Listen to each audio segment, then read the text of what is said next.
Leadership Beyond Burnout. This is the show for high impact women leaders ready to break cycles, reclaim energy, and rise on their own terms. I'm Dr. Kimberly Wilson, speaker, therapist, retreat host, and founder of Leadership and Resilience Consultants. So, after decades of service as a Marine, a mental health expert, and organizational strategist, I now help women navigate burnout at the intersection of leadership, life transitions, and legacy. This show is more than just stories, it's a solution. So, here we explore real roots of burnout, not just overwork, but over responsibility, outdated roles, and systems misaligned with your power. Through unfiltered conversations, guided strategies, and deep insight, you'll learn to lead, heal, and succeed without betraying yourself in the process. So, if your organization needs culture shifting keynotes, if your soul needs rest and reinvention through our Reclaim, Release, and Reset retreats, or if you're just simply craving a community where burnout is seen as data and not deficiency, you are in the right place.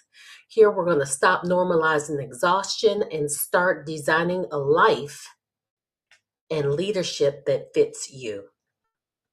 So, this is Leadership Beyond Burnout. So, got a little question for you. Do you feel like you've checked all the boxes, been the go to person for everyone, and done everything you were supposed to do? But somehow you feel alone, unsure of who you are anymore, possibly stuck in survival mode and invisible in your own life. So, as someone who's been a licensed therapist for the past 27 years, I've seen the pain in women's eyes when I ask them, what do they want? And guess what? They haven't thought of themselves in decades. They've forgotten who they are outside of the roles they perform for everyone else. So, if you're ready to reclaim your time, your energy, your sense of self, so that you can step into your next chapter loving every step and breath that you take with wonder instead of wash, rinse, and repeat on autopilot, it's your turn. This summer, I'm hosting the Reclaim, Release, and Reset retreat, and I'd love to see you there. If you'd like more information, please don't hesitate to DM me on any of the socials, LinkedIn, TikTok, Instagram, Facebook, and I'll get you the information. So today, it is April. If you're watching this, April, was it April 2nd? As if you're watching at the time of the release of this show, we want to get into this energy of newness as we step into, for those of you who are Christian, it's the Easter season. Uh, it's we just had a new moon, so this is freshness. So that's why I really wanted to dig into this concept of selfish, selfless, or self-respecting. Today we're going to rewrite self for women who are done burning out. Let's get into what is the selfish good woman. These self words tend to hijack boundaries. Like we hear selfish, self centered, self absorbed, selfless, self care, and self respect. We are going to learn how guilt, conditioning, and faith messages tangle into our boundaries. So let's get going. And I'm so happy that each of you have decided to tune in today. I just wanted to say that I'm very thankful for the over 30,000 viewers that we have online, on television, on Roku, many other platforms. I am grateful. So, you know what I hear all the time from women? I don't want to be selfish. Not, I don't want to be cruel. Not, I don't want to be careless. Specifically, they don't want to be perceived as selfish. So, if you're a woman over 35, chances are you have been praised your whole life for being the giver, the helper, the one who makes it work. invisibly. Somehow you get it all done. And somewhere along the way, you absorb the message: a good woman, a good person, puts herself last.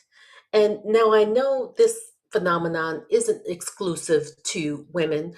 It also happens to men as well. But right now, I just wanted to talk specifically to the women. And men, if you're finding some synergy in this, please take the nuggets as well. So you became the one who grabs a check, the one who takes the late night call, the one who stays at the party to help clean up, and the one who notices everyone's feelings but her own. And now, guess what? You're tired, maybe a little resentful, maybe a lot resentful, and secretly asking yourself, if I'm doing everything right, I'm being who I'm supposed to be, why does this feel wrong? So today I want to talk about the self. We said we're going to cover selfish, self-centered, self-absorbed, selfless, self-care, and self-respect. All those self words were used to shape you, and let's get into how they might be blocking you from setting the boundaries that you desperately need. So, this is for you if you feel unseen, if you're feeling irritable and ignored, or you expect people to pitch in and they don't. You feel sometimes guilty even thinking about saying no because how is everyone going to react? And you might also carry a lot of religious or cultural messages that say, if you are dying to yourself, this is holy. And paying attention to the self is selfish. So let's begin to untangle this. Let's start with the language because language is how you were trained. And some people don't like when I use the word trained. We can use conditioned or socialized. That may be a better word for that. So let's look at selfish. When most people say selfish, they don't mean abusive or exploitative. They mean you didn't do what I wanted you to do. And as little girls, many of us were called selfish when we didn't want to share, when we didn't want to hug someone. And that, I don't even want to get started on all of that when you don't even have autonomy for your own body. Um, you didn't want to just drop everything to help. You were selfish. And this became the weapon to keep you compliant. And we were sometimes praised in school when we were the little helper. The next word I want to focus on is self centered. So this one sounds kind of awful, right? When you're self centered. But think about it. If you are never centered within yourself, if you are never allowed to consider your own needs, limits, and desires, you can't set a healthy boundary. If you aren't centered in yourself, then who are you centered in? What are you centered in? You're always orbiting around someone else's needs, someone else's crises, someone else's opinion of what a good woman does, what a good friend does. So there is this healthy kind of self-centered, and it's called self-anchored or self-aware. And I invite you to use that instead of self-centered if that feels a little better for you. That's self-anchored or self-aware. Now, that is the woman who says, I know what I have. I know what I don't want. And I know what I can give without disappearing. And that doesn't always center around someone's opinion of what that means for you. Let's detangle self absorbed. And this is when we fear will become what will become if we start saying no. You might hear, who do you think you are? Or they might whisper to others, who does she think she is? You've changed. Oh, that's such a prevalent one. Oh, you changed. You're different now. You're bougie.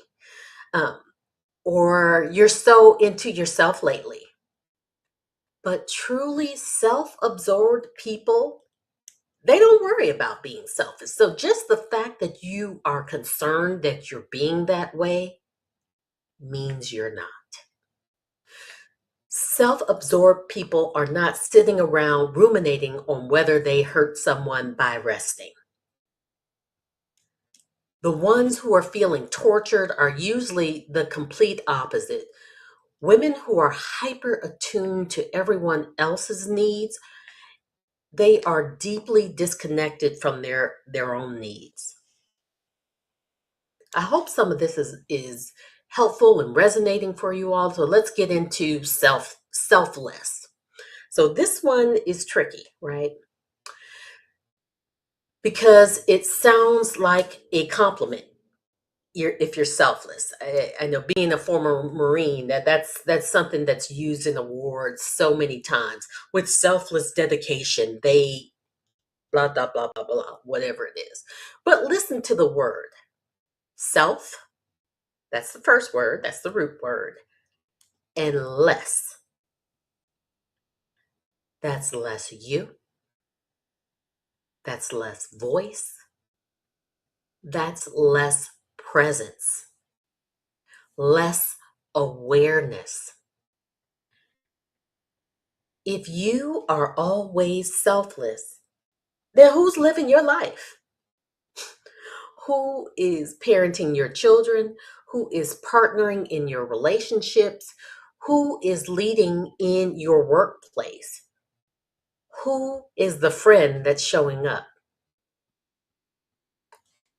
It's a ghost version of you.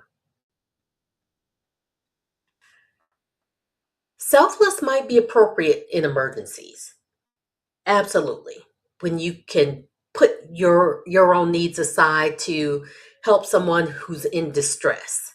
That's a great quality, but as a lifestyle, this is the slow erasure of the self. Now let's get into self-care. Now, this is one that got turned into a great marketing category. Everyone has something for self-care. We see candles, we see creams, we see spa days, all sorts of things to sell us to engage in self-care. And then you were told, real self-care is selfish. So the psychology is clear. People who chronically neglect their own needs, they don't become more available. They become depleted. They become reactive. They become eventually unable to show up at all. That's why, you have these periods when you just don't get out of bed and you don't feel like doing anything. The weekends for you or periods of rest mean true rest because you are simply exhausted. I can remember a time when I came home and my husband at the time was working away. And it was just my two little ones. Or they were around 2 and 3. And I made them cereal. I told them, hey, mommy's not feeling good. I'm just going to lay here. And I was on the couch just laying there crying because I just didn't have it. I did not have it to give. And I structured a lot of things so that they could support themselves in these moments when I needed to replenish my needs. Okay, so let's clarify that self-care is not narcissism. And I don't even want to get into my disdain for the use of narcissism and who's a narcissist in this world. That's probably going to be another show. Um, Self-care is maintenance, which now brings me to a word that many of us were not taught, and that is self-respect, which makes me think of Aretha, Respect. Self-respect says my time, my body, my energy, my spirit, they are important. They matter. They are not community property. And it is not a democratic process for people to vote on whether or not you get to respect yourself. Self respect is what boundaries are built on. Without it, you will either overgive and resent or possibly shut down and disappear. So we're not aiming for selfish. We are aiming for self respect, self respecting behaviors. So a lot of time there is guilt. Let's move on. There's a lot of times there's guilt, conditioning, and faith messages. And now, if all of this made sense in your head, you're already, you're probably already doing some of this. Let's talk about what gets in the way of really engaging in some self respect. One big word for that is guilt. Now, research shows a huge percentage of people, especially women, struggle to set boundaries because they feel guilty or they fear disappointing others. It's just not a habit that has been formed to consider the self. So if you grew up in a family or faith context where self sacrifice equal love, then compliance equal belonging. You are going along with the program. And a good girl meant you were never a problem. You weren't the one to worry about. And you were probably praised profusely for that. Your brain coded boundaries as dangerous. It's not safe. So your nervous system can read saying no to mom as I'm losing my place in the tribe, or saying no to dad means I'm not a good girl. He won't like me. So for Christian women or women of faith, there can be these extra layers involved. You and keep in mind, I'm not saying that faith is negative or faith is bad, but we need to acknowledge that there's this additional layer in faith that makes it challenging to support self-respect. You may have been taught, what is it? Love bears all things. Meaning, right? I must tolerate everything. I must accommodate everything.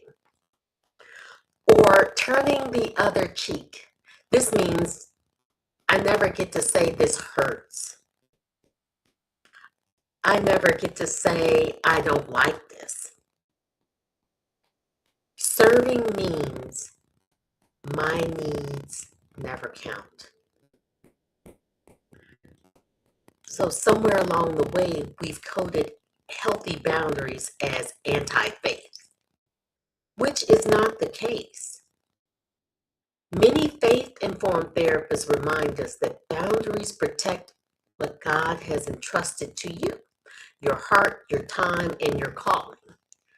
Because if faith is a big thing for you, how can you engage in your calling if you're exhausted?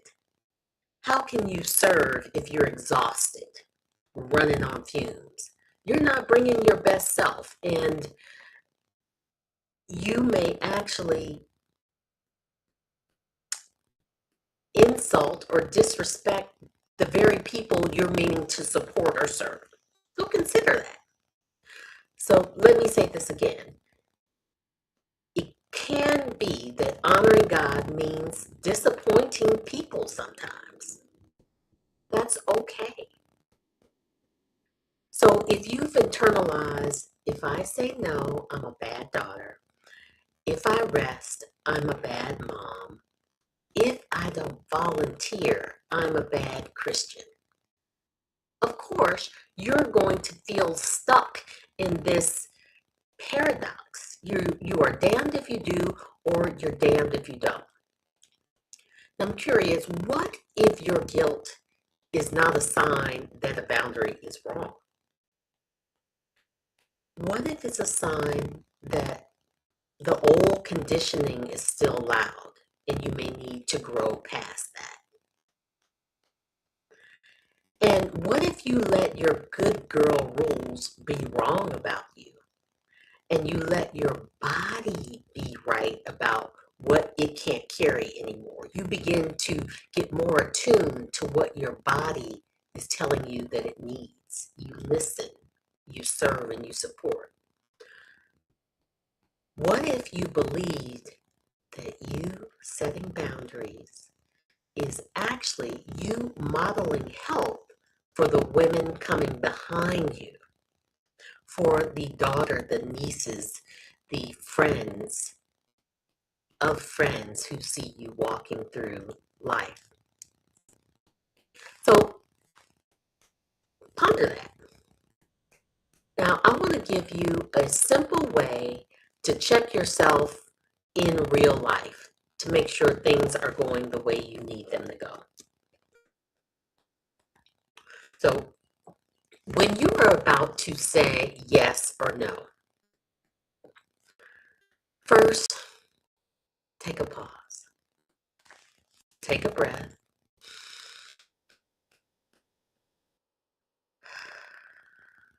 That's bringing more oxygen to the brain. It gives you a moment to begin to think, process the information, bring some fresh oxygen to that frontal cortex. Then ask yourself, is this selfish? Is this self-respect? Or is it self-abandonment? And if we're not clear on what those are, let's define those so that we know how to answer those. Selfish, the real selfish. This is, I'm taking more than my share, and I know this is harming someone. So let's root selfishness in harm. And you don't care. This is harming somebody, and I don't care. So I know that most of you are nowhere near this. And how I know that is that the women who are attracted to me, the women who come into my orbit, they are so attuned into how they are perceived by others. And they have this deep empathy for other people. So if you're watching me, I know that's not you. Self-respect. In defining that, this means I am honoring my capacity, my values, and my responsibilities. I'm meeting my needs in a way that still respects others. Oh, tuck that definition away. This is saying, I can't host this holiday, but I can bring a dessert. It might be, I can't talk tonight. Can we connect this weekend? I was so proud of my daughter. She did that too. She shared that with one of her friends. I'm not available to be your only source of support. Now, you don't have to say your only source. I'm not available to support right now, but I care, and here are some options. Get yourself a little list of support resources, especially for people who continue to come to you as well. You can text them the list, email them the list, or simply share the number. Okay, so self-respect protects your mental, emotional, and spiritual health. So you can stay in the relationship in a way that doesn't abandon you. So let's talk about now what self-abandonment. This is the last thing we talked about as a definition. It's so I'm saying yes while my whole body, my whole being is saying, screaming, no. And because I'm afraid of what will happen if I honor myself. So this is where so many of you live. This is where I find you crying on the inside, sometimes even crying on the outside, because how are people going to handle when you decide to shift? So here are some examples. You might agree to watch your siblings' kids every weekend, even though you're exhausted and resentful, because that's what family does, right? This is how you were trained to be.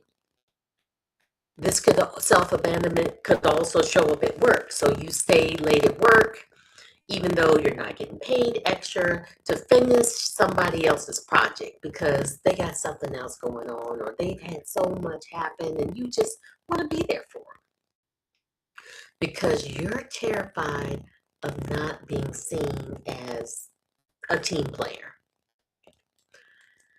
Possibly you keep answering middle of the night texts from a friend in crisis because they're going through it in this relationship that you have told them umpteen times already. This doesn't seem to be working out for you, dear. But they hang in there. So even though you're burned out and you need sleep because you're afraid, she'll think you don't care. Self-abandonment breeds resentment, not righteousness. It's you don't get an award or a badge of honor for abandoning yourself. So stop it. Just stop doing that. So in one study of women healing from family abuse, learning to set boundaries and detach from guilt was described as a turning point in reclaiming their identity. So that's what we're doing. Reclaiming your identity from this twisted idea of what constitutes goodness. So the next time you're stuck, try this. Ask yourself, what do I actually want to say? What do I need to say? Ask, if I say yes, will I abandon myself? So if the answer is yes, practice self-respecting no's. You can do this in the mirror, you can write it in a journal, but practice that. And this is so critical because practice brings down that fear factor of what's going to happen when this comes out of your mouth. So get comfortable with doing it. Look in the mirror and practice some self-respecting no's. Then when you get comfortable in the mirror, take it out and practice it in real life. And you can begin with those relationships that are deep, maybe those relationships where you don't see people regularly. Maybe it's with the cashier or the postman or someone who does your nails. Maybe it's with uh, a telemarketer who calls. I know I get 7,000 calls every day about my Google business listing is not showing up when literally I see my business on Google. So it might, a self-respecting no might sound like this. So I'm gonna give you a few ideas. I love you. I can't do that. Now it's absent the apology because we don't have to apologize for having some self-respect. Another way it could sound like, this doesn't work for me, but here's what I can offer. It can also sound like, I need to stop here for today. You might feel a little guilty at first, and that's normal. Think of guilt as somewhat of a withdrawal symptom from a life of overgiving. And just because it feels uncomfortable doesn't mean that it's wrong. It means you're at your growth edge. you're trying something new. It's going to pass. That fear, that anxiety, it will pass.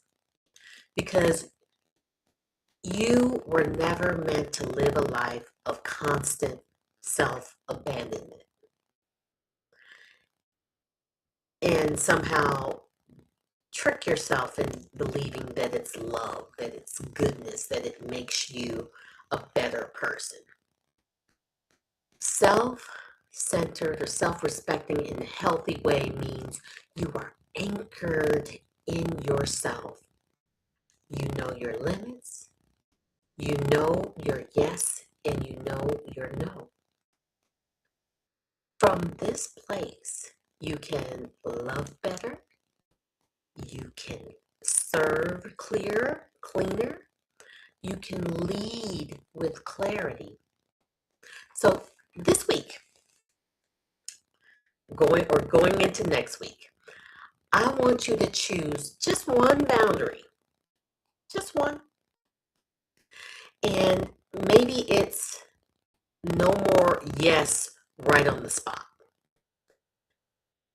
Buy yourself 24 hours. It can just be as simple as, let me think about this. I'll get back to you tomorrow. Even if it's something that, well, hey, I can't wait till tomorrow. I need an answer today. It's like, okay, give me a little bit of time to think about this and I'll let you know. You don't have to be on their timetable. Maybe it's no phone calls after 9 p.m. unless it's an emergency. You can put your phone there. I don't have an Apple. I don't have an iPhone. I have an Android. And I know I can put my phone on Do Not Disturb. I can even have text messages that auto respond at a certain time of the evening if I want to disconnect from my phone. Maybe it's you don't host something. Maybe you decide to show up as a guest somewhere. So every time guilt rises up in you and you begin to feel it, ask yourself, is the boundary selfish or is it self-respect? Is this a moment I stop self-abandoning? So you won't do it perfectly because this is going to be the first time you're doing it, and that's okay. You're not supposed to do it perfectly. Just begin. You are learning a new way of being with yourself. And if this is hitting home for you and you know you need support untangling faith, culture, family messages, the workplace around boundaries, that is exactly the kind of work we do inside of Phoenix Rising and in my retreats for women who are tired of being the strong one with no place to land, who are tired of abandoning their nervous system and just responding on autopilot to everyone else's needs.